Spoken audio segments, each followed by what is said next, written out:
नमस्कार, मी रोहित. बातमी आहे जळगाव जामोद येथून. जळगाव जामोद तालुक्यांमध्ये अवैध धंद्यांचा संसर्ग वाढला.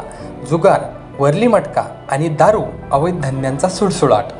जळगाव तालुका अवैध धंद्यांचे हॉटस्पॉट म्हणून उदयास येत आहे. कारण मागील काही दिवसांपासून अवैध धंद्याला ऊत आला असून अवैध धंद्यांचा संसर्ग वाढला असल्याचे दिसून येत आहे. स्थानिक पोलिसांच्या आशीर्वादाने शहरात अवैध व्यवसाय तेजीस आले असून त्यामुळे पोलिसांबाबत शहरात असंतोष पसरला आहे. वरली मटका तर सर्रास दुकान थाटून सुरू झाला आहे. शहरातील काही पानपट्ट्यांमध्ये देशी दारूसुद्धा मिळायला लागली आहे. प्रतिबंधित गुटखासुद्धा शहरातील कित्येक दुकानातून विकल्या जात असून त्याकडे सुद्धा पोलीस प्रशासनाचे अर्थपूर्ण दुर्लक्ष आहे. कर्तव्यदक्ष जिल्हा पोलीस अधीक्षकांनी या अवैधरित्या सुरू असलेल्या व्यवसायाला पायबंद घालावा अशी मागणी शहरातील नागरिकांनी अनेक वेळा केली आहे. असे असून सुद्धा पोलीस ठाण्याच्या हद्दीत उघडपणे सट्टापट्टींसह इतर व्यवसाय सुरू आहेत. मात्र असे असताना या पोलीस ठाण्यांकडून कुठलाही प्रतिकार होताना दिसत नाही.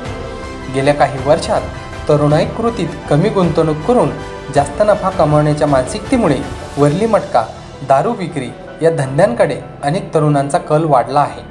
त्याचाच फायदा घेत गंभीर धंद्यात मोठ्या प्रमाणात वाढ होत आहे. अशा धंद्यांकडे तरुणातील कल आणि पोलीस विभागाचे दुर्लक्ष वाढले आहे. सुरू असलेल्या या गंभीर धंद्यांसाठी गावातील प्रमुख धनदांडग्यांना प्रशासनाने परवाना दिला की काय असा प्रश्न उपस्थित होत आहे.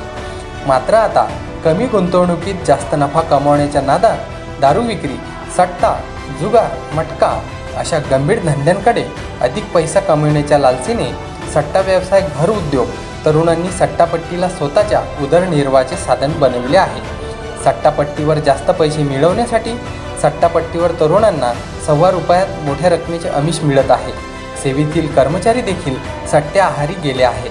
मात्र या नादात पैशापेक्षा कर्जदारपणा आणि नशेच्या आहारी जाणारे तरुण अनपेक्षितपणे वळत आहेत. या सट्टापट्टीच्या नादी लागून तरुण दिवसभर आकडेमोड करीत गणिताचा अभ्यास करीत असताना दिसून येत आहेत. याबाबत जळगाव जामोद पोलीस ठाण्यांच्या हद्दलगत उघडपणे सट्टापट्टींसह इतर व्यवसाय सुरू आहेत. मात्र असे असताना या पोलीस ठाण्यांकडून कुठलाही प्रतिकार होताना दिसत नाही.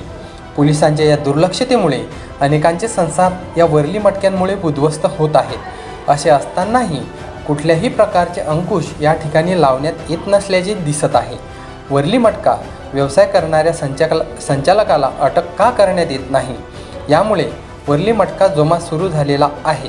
वरली मटका सुरू असलेल्या भागात जवळच पोलीस स्टेशन असून सदर कर्मचाऱ्यांचे हात चांगलेच ओले झाल्याची चर्चा धडाक्यात सुरू आहे.